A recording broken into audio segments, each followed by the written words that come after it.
Hello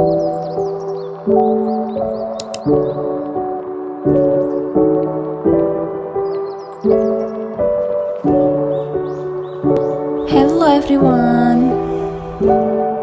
Sebelumnya, izinkan saya memperkenalkan diri terlebih dahulu.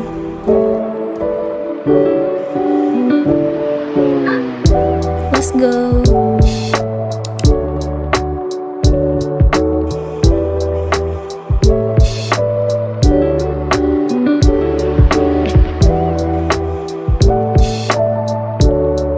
Halo semua, perkenalkan nama saya Putri Arita dengan NIM 2102-10172 dari Prodi Administrasi Publik Universitas Malik Saleh.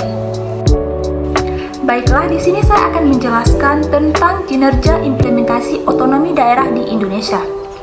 Nah, apa itu implementasi? Implementasi merupakan sebuah penempatan ide, konsep, kebijakan, atau inovasi dalam suatu tindakan praktis, sehingga memberikan dampak baik berupa perubahan pengetahuan, keterampilan, maupun nilai dan sikap. Nah, sedangkan otonomi daerah didefinisikan sebagai hak, wewenang, dan kewajiban daerah untuk mengatur dan mengurus rumah tangganya sendiri sesuai dengan peraturan undang-undangan yang berlaku. Sejak berdirinya Negara Kesatuan Republik Indonesia, otonomi daerah pada hakikatnya sudah tercermin dalam Undang-Undang Nomor 1 Tahun 1945. Dan sampai saat ini, regulasi mengenai otonomi daerah dijiwantahkan dalam Undang-Undang Nomor 32 Tahun 2004 tentang pemerintahan daerah, di mana sistem pemerintahan telah memberikan keleluasan yang sangat luas kepada daerah untuk menyelenggarakan otonomi daerah. Penyelenggaraan otonomi daerah menekankan pentingnya prinsip-prinsip demokrasi, peningkatan peran serta masyarakat, dan pemerataan keadilan dengan memperhitungkan berbagai aspek yang berkenaan dengan potensi dan keanekaragaman antar daerah. Penyelenggaraan otonomi daerah tersebut didukung pula dengan dikeluarkannya Undang-Undang Nomor 33 Tahun 2004 tentang perimbangan keuangan antar pemerintahan pusat dan provinsi. Nah, asas yang dianut dalam penyelenggaraan pemerintahan daerah berdasarkan Undang-Undang Nomor 32 Tahun 2004 tentang pemerintahan daerah yaitu: yang pertama yaitu asas desentralisasi, yang kedua asas dekonsentrasi, yang ketiga tugas pembantuan.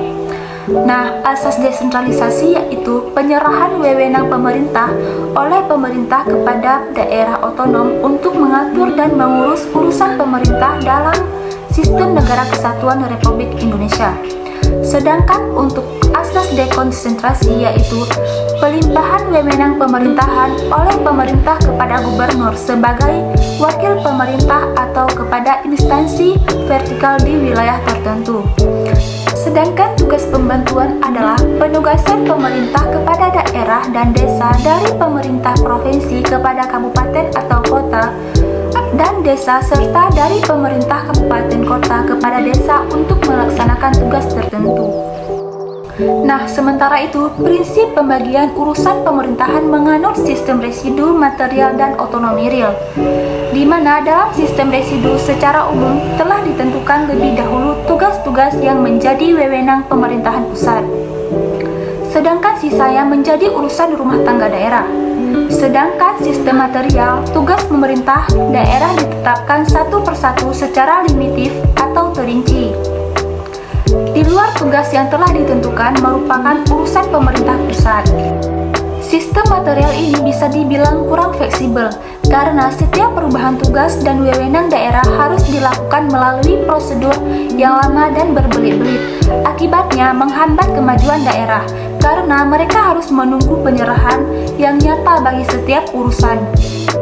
Sementara itu, dalam sistem otonomi real, penyerahan urusan atau tugas dan kewenangan kepada daerah didasarkan pada faktor yang nyata atau real, sesuai dengan kebutuhan dan kemampuan yang real dari daerah maupun pemerintahan pusat serta pertumbuhan kehidupan masyarakat yang terjadi. Karena pemberian tugas dan kewajiban serta wewenang ini didasarkan pada keadaan real di dalam masyarakat. Nah, berbicara mengenai perjalanan dan perkembangan otonomi pemerintahan daerah di Indonesia dengan segala aspeknya seperti memulai suatu kisah yang sangat panjang. Bahkan mungkin tidak banyak lagi publik yang mencoba mereviewnya, kecuali bagi kalangan peneliti atau untuk keperluan studi. Secara praktis, tentu hal ini tidak jadi masalah, karena kebijakan mengenai otonomi daerah dari suatu regulasi yang sudah tidak berlaku lagi mungkin sudah kehilangan manfaat. Namun, bagi keperluan mendapatkan suatu substansi dan menemukan masalah-masalah di sekitar implementasi otonomi daerah di Indonesia, maka menelusuri perjalanan otonomi daerah dari waktu ke waktu seperti sangat penting. Apalagi sampai saat ini soal otonomi daerah di Indonesia masih mencari bentuknya yang ideal.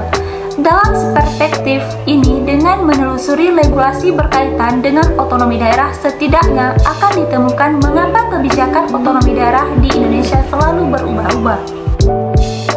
Nah, sekian materi dari saya. Assalamualaikum warahmatullahi wabarakatuh.